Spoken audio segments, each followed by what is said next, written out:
ልጄን ማርልኝ፣ ልጄን ማርልኝ፣ ልጄን ማርልኝ ሳይነቅፍ በልግስና እንደሚሰጥ የገባት የዳዊት ልጅ ስትለው ነው። ንጉሥ ነህ፣ ሁሉ አለ፣ ትሰጣለህ አለችው። ግን ደግሞ ይሄኛው እምነት ስራን ገንዘቡ ያደርጋል። በስራ የተገለጠ ነው እማይኖር እምነት። እሱን እምነትማ ይልና እዚህ ደብዳቤ ላይ ሰይጣንም ያምናል።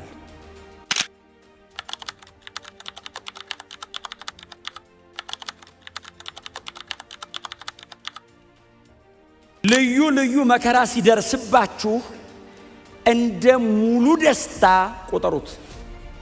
አይ ቲንክ ይጋጫል መከራና ደስታ። ለወንድሞች ሆይ አለ። አቤት ይላሉ ቅዱሳን ናቸው።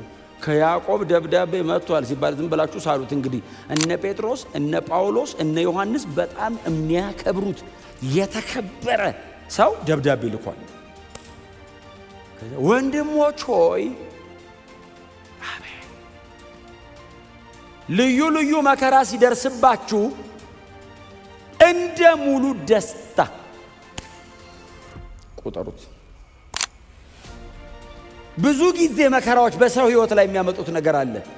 መጮህ፣ ማልቀስ፣ ማማረር፣ ኡኡ ማለት፣ ፌንት ማድረግ፣ አልቻልኩም ዝርር ማለት። ያዕቆብ እንደዚህ ይላል፣ ልዩ ልዩ መከራ ሲደርስ እሺ ምን እናርግ ሲል እንደ ሙሉ ደስታ ቁጠሩት።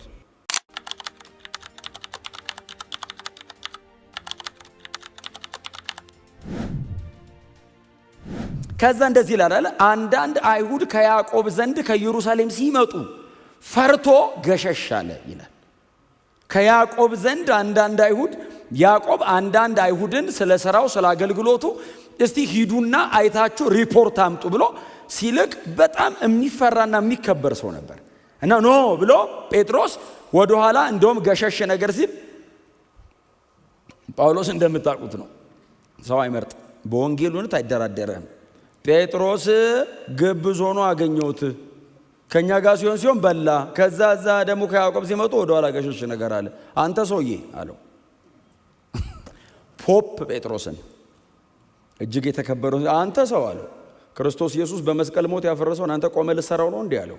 እንግዲያው የምትናገረው ነው ማትኖረው ከሆነ እውነተኛ እንዳልሆንክ ስህተተኛ እንደሆንክ እመሰክርብሃለሁ ብሎ በሁሉ ፊት ገሰጽኩት ይላልና ያዕቆብን ፍራቻ ነው ጴጥሮስ ከመካከል ወጣ ያለውና ያን ያክል የተከበረ አይነት ሰው ነውና አገልግሎቱ በጣም በጣም ጥልቅ ነውና በጣም በጸሎቱ የሚታወቅ አይነት ሰው ነው። በቤተ ክርስቲያን ታሪክ ላይ ጽፈውለታልና በጣም ይጸልይ ነበር፣ በጣም ይንበረከክ ነበርና እግሩ ወይንም ጉልበቱ የግመል እግር እስኪመስል ድረስ መጅ ነበረው ይላሉ። ጉልበቱ ላይ መጅ ነበረው ይላሉና በጣም ከመጸለይ ብዛት እንደውም አንድ የዮሐንስ ደቀ መዝሙር የነበረ ፖሊካርፕ የሚባል የቤተ ክርስቲያን አባት አይ ቲንክ ዲፑሺሲያ የሚባል መጽሐፍ ይመስለኛል 200 ኤዲ አካባቢ ሲጽፍ ሰው ወደ ቤተ መቅደስ ሲሄድ ያዕቆብን ሁልጊዜ ያገኘው ነበር ይላል እና ተንበርክኮ እጆቹን አንስቶ ስለሚድኑ ነፍሳት እየማለደ ብዙ ጊዜ ይገኝ ነበር ይላልና እግሮቹ እንደዚህ መዘርጋት እስከማይችል ድረስ መጅ እስኪያወጣ ድረስ በጣም የጸሎት ሰው ነበር። በጣም ብርቱ ነው ያስታውቃል ደብዳቤው። እና ኢየሩሳሌም ከተማ ነው በወንጌል ምክንያት የሞተው ተብሎ ይታመናል። እንደውም በጣም ፎር ዩር ሰርፕራይዝ እንድታነቡ ነው በእውነት አንዳንድ ነገር የምነግራችሁ። ቤተ መቅደስ አናት ላይ ይዘውት ወጥተው ወደ ታች ወረወሩት እና ሲወረውሩት ወድቆ አልሞተም። ከዛ ወግረው ገደሉት። የድሮ ሰው ግን ለምንድን ነው ያልሞተው አይልም። ተረፋው በድንጋይ ወገረው ብለው ወግረው ገደሉ። በወንጌል ምክንያት የተሰዋ አይነት በጣም ታላቅ የቤተ ክርስቲያን አባት ነውና ይሄንን ደብዳቤ ይጽፋል። ይሄ ደብዳቤ ገላትያ እንደምታውቁት ከአዲስ ኪዳን መጽሐፍት መካከል መጀመሪያ ከተጻፉት 2 መጽሐፍት መካከል አንዱ ነው አይደል? ምናልባት አንደኛ ተሰሎንቄ ከቀደመ በመጽሐፍ ደረጃ ገላትያ ሁለተኛ ይሆናል። ብዙ ጊዜ ግን ገላትያ የመጀመሪያ ነው ተብሎ ይታመናል። 43 ኤዲ አካባቢ ስለተጻፈ ወንጌላት ሳይጻፉ ምንም አይነት የአዲስ ኪዳን መጽሐፍ ሳይጻፍ ቀድሞ የተጻፈው ገላትያ ነው። የገላትያ ደብዳቤ ደግሞ እንግዲህ የአዲስ ኪዳን ጸሐፊያን እጃቸውን የፈቱት በገላትያ ነው ማለት ነው። የመጀመሪያ የአዲስ ኪዳን ቅዱስ መጽሐፍ የተጻፈው ገላትያ ነው። ከዛ ነው ሌሎቹ ወንጌላቶቹ፣ ደብዳቤዎቹ፣ ሌሎቹ በሙሉ ተደራራቢ ሆነው የተጻፉልና የገላትያ ደብዳቤ መዳን በእምነት ብቻ ንገሩት ጎናቸው መዳን በእምነት ብቻ ነው እና ጳውሎስ እንደዚህ ያለ አገሩን በሙሉ አሳበደው። አገሩ በሙሉ መዳን በእምነት ነው፣ መዳን በእምነት ነው፣ ስራ የሚባል ነገር የለም አያስፈልግም ምናምን ብለው በቃ አገር ምድሩ በሙሉ እምነት ብቻ ነው ስራስ አያስፈልግም የሚል ባላንስ የሳተ ነገር ህዝቡ መሃል ገባ። ጳውሎስ እንደሱ አይነት ትምህርት የለው። መዳን በእምነት ብቻ ነው፣ ትክክል ነው። እውነተኛ እምነት ግን ስራን ገንዘቡ ያደረገ ነው። ይሄ የጳውሎስ ስብከት ነው፣ የሁል ጊዜ ስብከቱ ነው። ሌሎች ደብዳቤዎችን ማንበብ እነ ተሰሎንቄን ሲጽፍ የእምነታችሁ ስራ፣ የፍቅራችሁ ድካም እና የተስፋችሁ ጽናት፣ እነዚህ በሙሉ አማኝ አምኛለሁ የሚለው ብቻ ሳይሆን እምነቱ በስራ ፍቅሩ በድካም ተስፋው በጽናት ይታያል። የጳውሎስ ትምህርት ሙሉ ነው። ግን ጫፉን ይዘው እየሮጡ ሲያስቸግሩ ለጳውሎስ ደብዳቤ የተጻፈ ባላንስ ነው ይሉታል። የያዕቆብ ደብዳቤ ያዕቆብ ደግሞ አዎ መዳን በእምነት ነው ይላል። ግን ደግሞ ይሄኛው እምነት ስራን ገንዘቡ ያደርጋል። በስራ የተገለጠ ነው የማይኖር እምነት። እሱን እምነትማ ይልና እዚህ ደብዳቤ ላይ ሰይጣንም ያምናል። የሰይጣን እምነት የሚባል ትምህርት እኔ አላውቅም። ያዕቆብ ግን ምን አለ? እንደዚህ አይነት እምነት አጋንንትም ያምናሉ አለና እንደውም ይንቀጠቀጣሉ፣ ግን ምላሽ የለውም፣ አይኖርም፣ ግን ወደ ጽድቅ ግን አይመጣም። ኢየሱስን ወደ መምሰል መቼም ሰይጣን አይመጣም። አሜን በሏ። ምንም እድል የለው። እሱም አይፈልግም፣ እግዚአብሔርም ጥሎታል። አጋንንትም ይሄንን እምነት አንተ የምትለኝን አይነት እምነት ያምናሉ፣ ቀጥሎ ይንቀጠቀጣሉ። አንተ ከዚህ የዘለለ እምነት ያስፈልግሃል ይልና አጠገብ ያለው ወንድም ራቁቱን ብታየው እሳት ሙቅ ብለው ብትሄድ በክርስቶስ ኢየሱስ አምኛለሁ ብትለኝ የቱ ጋር ነው እምነትህ? አጠገብ ያለው ወንድም ተርቦ አንተ ጠግበ እየዋልክ እያደርክ አጠገብ ላለው ወንድም ጌታ ይረዳሃል ብለው ብትሄድ ፕራክቲካል ሁኑ ይላል። በጣም ቀላል አይደለም፣ ግን እውነት ነው። እና ያዕቆብ ሁሌ አለ። የተቸገረ ሰው አይጠፋም፣ የሚርበው ሰው አይጠፋም። ጌታን የሚያምን ካንተ እኩል ጎን ቁጭ ብሎ እግዚአብሔር አምላኬ ብሎ ተስፋ የሚያደርግ ለዛ ሰው አንተን ነው እግዚአብሔር መሳሪያ ምልክትም እጅም የሚያደርግ። እና ይሄ እምነት በእንደዚህ አይነት ስራ መገለጥ አለበት። በጽድቅ መኖር፣ በቅድስና መኖር፣ እግዚአብሔርን እየፈሩ መኖር፣ በጸሎት እየተጉ መኖር አንድ ነገር ነው። አጠገባችን ላለው ሰው እየተቆረስን ያለንን ሼር እያደረግን መኖር ደግሞ እሱም ደግሞ ሌላ ነገር ነው። ያዕቆብ በጣም ፎከስ የሚያደርገው እሱ ላይ ነው። እሱን ነው የሚጽፈው እዚህ ደብዳቤ ላይ እና ምዕራፍ 1 ከቁጥር 1 ጀምረን ያነበብነው በጣም ይገርመኛል። ይሄ ሰው ቅድም እንደነገርኳችሁ የጌታ ኢየሱስ ክርስቶስ የሥጋ ወንድም ነው። የሥጋ ወንድም ተብሎ እንግዲህ የተጠቀሱ ናቸው። እንግዲህ እኔ ወንድሞች የሚለውን ቃል ሊትራሊ በቁሙ ነው የምረዳው። በተለያየ ቋንቋም ሄዳችሁ ማንበብ ትችላላችሁ። እናንተ እጃችሁ ላይ ኮይኒዮም ካለ ሌክሲኮኑም ካለ ማንበብ ትችላላችሁ። ወንድሞች የሚለው ትክክለኛ ቃል ነው የሚጠቀመው። አዴልፎስ የሚለውን ቃል ነው የሚጠቀመው። ስለዚህ እንግዲህ ምልላችሁ ነው አሁን የኢየሱስ ክርስቶስ ወንድም ነው ማለት አሁን ራሱን በተለየ መንገድ አሁን ቸርች ውስጥ አያየውም። አሁን የጌታ ኢየሱስ ክርስቶስ ወንድም ነው፣ አንድ ቤት ከኢየሱስ ጋር ኖሯል ማለት ነው። አሁን በእንደዚህ አይነት መሲሁን በአካል ማወቅ ብቻ ሳይሆን አንድ ቤት አብሮ ኖሯል ከመሲህ ጋር። ከጌታ ከኢየሱስ ክርስቶስ ጋር አንድ ቤት ኖሮ ጌታ ኢየሱስ ክርስቶስን ግን ሲጠራው የእግዚአብሔርና ይልና የጌታ የኢየሱስ ክርስቶስ ባሪያ ይላል ራሱን። በጣም በተለየ አይነት መንገድ እሱና ኢየሱስ ግንኙነት እንዳላቸው በደብዳቤውም ላይ ሜንሽን አድርጎ አያውቅም። በሐዋርያት ሥራም ላይ እሱ በተጠቀሰበት ቦታ የኢየሱስ ክርስቶስ ወንድም ነኝ አላለም። ራሱን ሰሚት አድርጎ የእግዚአብሔርና የጌታ የኢየሱስ ክርስቶስ ባሪያ ያዕቆብ። በጣም ነው የወደድኩት ቃሉን። ሆፖሜኖ የሚለው ቃል ሪሜን አንደር እኔ ገባኝ ሆነ። ያው የምታልፉበት መንገድ አለ፣ እንደ ክርስቲያን ይገባችኋል። መልስ ስትሰጥ የሚያስብል ቦታ አለ። በለው ኃይልን አሳይ ይልሃል መጽሐፍ። ሪሜን አንደር እስቲ አሜን በሏ። ጌታ ኢየሱስ ታገሰ የሚል ቃል አለ። ታገሰ፣ ዝቅ አለ፣ ጸጥ እየቻለ። አንተ የኢየሱስ ጸጥታ እኮ ጴጥሮስን ተፈታትኖታል ሰይፍ እስኪመዝ። ኢየሱስ ዝም ባይል ጴጥሮስ ከየት ያወጣዋል? የኢየሱስ ጸጥታ የገለጣቸው እኮ ናቸው እነ ጴጥሮስ። አንተ ጸጥ ስትል አንዳንዱን ወደ ብርሃን ታወጣዋል። ጴጥሮስ ላጣርጉሽ ምን ሆነሃል ጴጥሮስ አለው። እንዴ ታዲያ ሳይመልስ ሰጥም አለ። በጣም ጸጥታው አልበዛም አለ።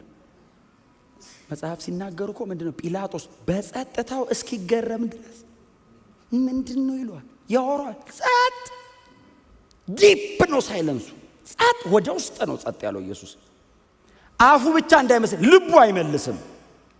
መጽሐፍ እኮ በልቡ አልተገኘበትም ነው የሚለው። አፉ እንዳይመስል የማይዝተው ልቡ አይዝትም። አፉ እንዳይመስል እበቀልሃለሁ ማይል ልቡ አይበቀል። ከውስጥ ወደ ውጭ ነው ጸጥታው። ዲፕ ኢንሳይድ ጸጥ። ትዕግስት ሪሜን አንደር ቆዩ እዛ ውስጥ ትዕግስት በእናንተ ስራውን እንዲፈጽም እምነታችሁ ሲፈተናው የት ነው ትዕግስቴ? ስጸልይ በሰው መካከል ስኖር ትዕግስት እግዚአብሔር ቼክ ያደርጋል። እግዚአብሔር ምን ያህል እምነት አለህ ብሎ አይደለም የሚፈትን። ያንተን የእምነት መጠን እግዚአብሔር ያውቀዋል። በመከራው ስታልፍ አንተ እምነት ምን ያህል እንደሆነ ይገባሃል። የሚያዩ ሰዎች አንደርስታንድ ያደርጋሉ እምነት ምን ያህል እንደሆነ። እግዚአብሔር ያውቃል። እግዚአብሔር ለማወቅ አይደለም ቼክ የሚያደርግህ አንተን። የተቀመጠው የከበረ ነገር እንዲወጣ ነው ቼክ የሚያደርግህ። ስትሰባበር ግን መንገዱን እንዳታረዝመው ጸጥ በል ነው።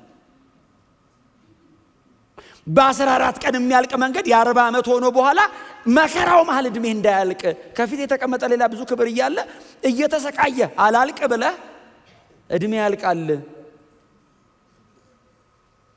ትዕግስት በእናንተ ስራውን ይፈጽም። የሚቀጥለውን ቁጥር በእውነት በጣም ምርጥ ነው። በእውነት ደግሞ ለእናንተ መንገሬ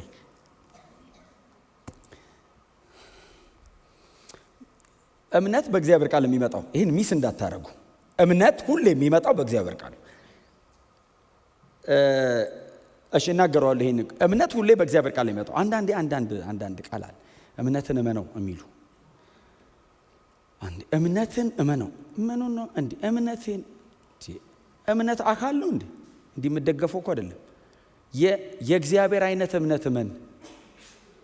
እግዚአብሔር ታማኝ ነው። የኔ እምነት የሚቆመው እግዚአብሔር ታማኝነት ላይ ነው። የእግዚአብሔር አይነት የሚባል እግዚአብሔር ምን ያምናል?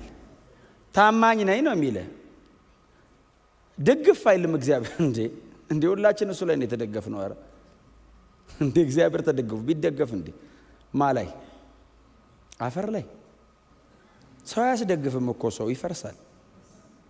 እንኳን እግዚአብሔር። እምነት ሁሌ ግራውንድ የሚያደርገው እግዚአብሔር ቃል ላይ ነው። በእግዚአብሔር ቃል የተገኘ እምነት ደግሞ ይፈተናል። ሲፈተን ያ ፈተና ያ ቻሌንጅ ትዕግስትን ከውስጡ ዲስከቨር ይደረግ። ትዕግስት ይገኛል እዛ ውስጥ። ከዛ ትዕግስት ምንድነው የሚለው? ቁጥር አራት ምንድነው የሚለው? ምንም የማይጎድላችሁ ፍጹማንና ምሉዓን እንድትሆኑ ትዕግስት ስራውን። ፍጹማንና ምሉዓን የሚለው ቃል ከፐርፌክሽን ጋር የተያዘ ነው።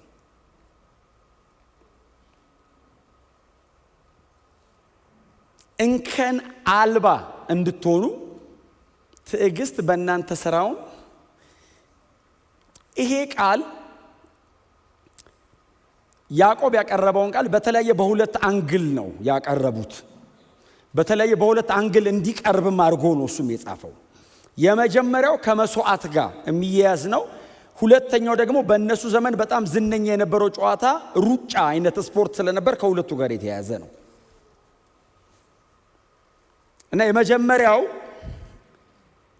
ከመስዋዕት ጋር ለእግዚአብሔር የሚቀርብ መስዋዕት፣ እግዚአብሔር የሚቀበለው መስዋዕት፣ እግዚአብሔር የኔ ነው የሚለው መስዋዕት ፍጹም ነው፣ እንከን አልባ ነው። እግዚአብሔር ይገባኛል የሚለው እኔም ለእግዚአብሔር ይገባዋል ብዬ የምሰጠው ማለት ነው። ይሄ በእናንተ ዘንድ እንዲገኝ ለእግዚአብሔር የሚገባ እንድትሆኑ፣ ፐርፌክት እንድትሆኑ፣ ከእግዚአብሔር ፍላጎት ጋር እኩል ፊት እንድታረጉ ትዕግስት በእናንተ ስራውን ይፈጽም።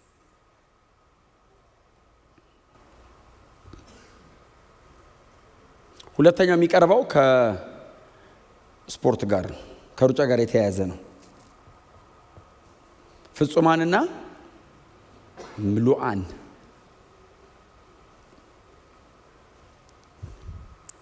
በአንድ ቀን አዳር ምንም ነገር ወደ ፍጽምና አይመጣም፣ እንደምታውቁት ነው። በተለይ እኛ እስቲል እየተሰራንም እንቀጥላለን። በጣም እልህ አስጨራሽ በሆኑ ትሬኒንጎች ነው። አንድ ሯጭ አሁን ወንዴ ቢያስረዳን እዚህ ጋር ወጣ። አንድ ሰው ሩጫ የጀመረ ቀን ምናልባት ጥቂት ሊሆን ይችላል ሊሮጥ የሚችለው። በትሬኒንግ ብዛት ግን ሰውነቱን አስለምዶ የሆነ ነገር አቺቭ ማድረግ ብቻ እኮ አይደለም፣ መሸለም ደረጃ ይደርሳል፣ ፐርፌክት ይሆናል። ይሄ ግን የላይፍ ታይም ትሬኒንግ ሊጠይቅ ይችላል። ፔሸንስን፣ ትዕግስትን ያዕቆብ ያስቀመጠው ከዚህ አንጻር ነው። በእነሱ ዘመን ሩጫዎች ስለነበሩ፣ ውድድር ስለነበረ፣ ትግል ስለነበር በአንዴ አይመጣም። ነገሩ ላይ ግን ፊት እንዲያደርጉ እንዲገጥሙ በጣም እልህ አስጨራሽ በሆኑ መንገዶች መካከል በትዕግስት እንቅልፍን ትከለክላለህ፣ ምቾትን ትከለክላለህ፣ ብዙ ነገር ትከለክላለህ፣ አፒታይትን ታስተካክላለህ። ምናልባት በጊዜው የማትፈልገውን ነገር ታደርጋለህ። ብጥብጥ ያደርገዋል የህይወትህን ፕሮግራም። ለምን? ፐርፌክት ለመሆን።